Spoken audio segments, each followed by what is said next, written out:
اللهم وسع أرزاقنا وبارك لنا في أموالنا وأولادنا وأعمالنا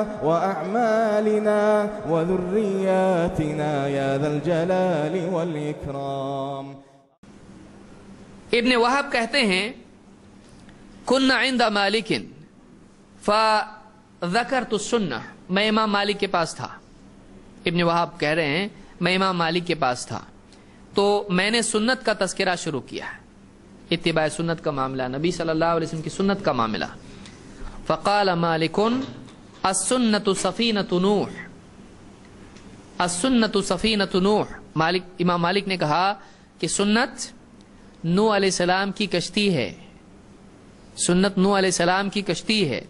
من رکبہا نجا ومن تخلف عنہا غرق، جو اس کشتی میں سوار ہوا وہ بچ گیا اور جو اس کشتی میں سوار ہونے سے رہ گیا وہ ڈوب گیا. امام مالک کے نزدیک یہ نہیں کہا جو میری کشتی میں سوار ہو گیا، میرے مسلک پر آ گیا وہ بچ گیا، اور نہیں تو وہ کام سے گیا، نہیں، بلکہ امام مالک کیا کہہ رہے ہیں کہ سنت نوح علیہ السلام کی کشتی کی طرح ہے سنت کی حیثیت. باقی سب ڈوبنے والے ہیں، بچنے والے کون ہیں؟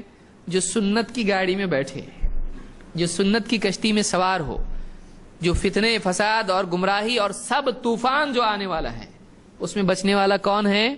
وہ جو اس کشتی میں سوار ہو. تو معلوم ہوا کہ امام مالک نے قیامت تک کے لیے بات یہ کہی ہے کہ بچنا اگر ہے تو اس کے لیے ایک ہی چیز ہے، وہ نبی کریم صلی اللہ علیہ وسلم کی سنت ہے. جو اس کشتی میں سوار ہو گیا، اور آج بہت سارے لوگ دوسری کشتیاں بنائے ہوئے ہیں کہ فلاں کام جو ہے یہ کشتی ہے، اس میں جو سوار ہو گیا وہ بچے گا ورنہ ڈوب جائے گا. حالانکہ امام مالک کے نزدیک کیا ہے؟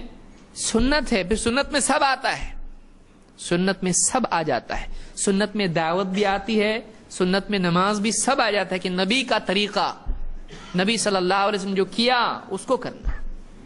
تو سنت اگر واقعی اتباع کرنا ہے تو کیا ہے؟ سنت ہے. وہ کشتی نوح کی طرح ہے. اس کو تاریخ بغداد میں خطیب البغدادی نے ذکر کیا ہے.